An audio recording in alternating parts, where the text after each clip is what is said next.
You know the issue with the Pro-Wike group. They go exactly where Wike goes, do exactly what Wike wants them to do. They don't have a mind of their own.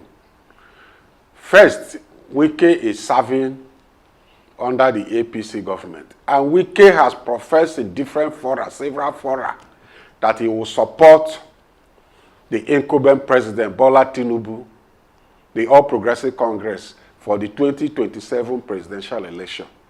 Naturally, all his supporters, followers in Rivers State will go with him.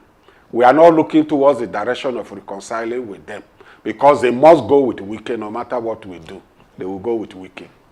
We're also in the mood of looking at internal discipline.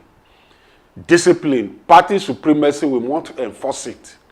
Those that have erred, bring the party to disrepute, we must take action against them. As the use of Wike, the FCT minister, I believe that he's already on his way out of the party. So we are not looking at his direction at this moment. Because even his ally at the national, Senator Adeyanju, has been ousted. Wike today cannot lay any claim in the PDP. Even if ordinarily we say, I'm in PDP. But his body and soul and his followers are all in All Progressive Congress. We are not looking at his direction at all. He's gone for good.